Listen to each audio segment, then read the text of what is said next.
This is a truffle, and this is a truffle expert. So, Paolo Macchi. Yes. How are you doing? Very well, yourself? Okay, tell me about this. This is basically a summer truffle, a tuber ustivum vit. It's basically the lower grade of fresh truffles. There's 4 of them that are basically commercialized.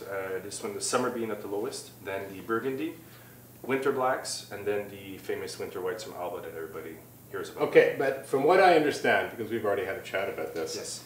This becomes something much better and more expensive. Yes, so basically your summer truffle, which runs from May to September, will kind of build up a little more flavoring as the weather gets a little cooler. So in September, October, this truffle kind of changes names and becomes a tuber ucinatum or truffe de Bourgogne. So it's a little bit more flavorful, but it's still not yet a full-fledged winter truffle. Okay, but it's we're talking. It's more acceptable. Okay, but a big difference in price. From summer to burgundy, you double. So in the summer truffles, you could look about $500 a kilo, and then the burgundy, you'll be roughly about $1,000. Really? Yeah. $1,000. That was quick. God. Okay, but after we get into truffe de Bourgogne, the truffe de Bourgogne, I got it right? Yes. And then we hit the two biggies. Périgord, right? Yes. All right, and that sells for what?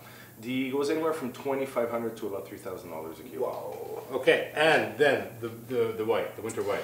The white, you're looking about $5,500, $6,000 a kilo for the simple fact that it's only found in Italy. It's 2 months a year, extremely perishable, and they have not found a way to duplicate them. Therefore, it's all with the guy, the dog in the woods. That's remarkable. Yeah. Now, when we get, let's say I win the lotto, and I can buy myself a piece of truffle. Yeah. What's the best way to keep it?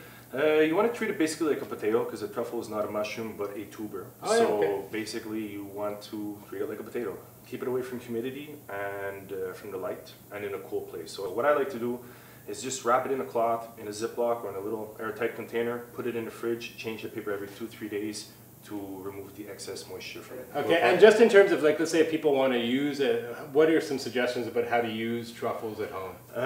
Okay, well, white truffles are a condiment, so you want to finish your plate at the very end with it, because as aromatic as it is, it has a very delicate flavor. So you're not going to be able to cook it because it's going to kill the flavor. So you want to make a very simple starch and then grate it on top at the very end. A black truffle, you could work it the same way, but I like to call it also an ingredient because you can actually cook with it. You could take a chicken breast and remove the skin from the actual flesh, put your finger, make a bit of space, slip in some truffle with a bit of butter, pop it back in, pan, finish it in the oven. So you can actually give the truffle a little bit of heat and the flavors will actually intensify. While if you give heat to a white truffle, you can't cook with it. Okay, well, thanks Paolo for pleasure. For the info. All right.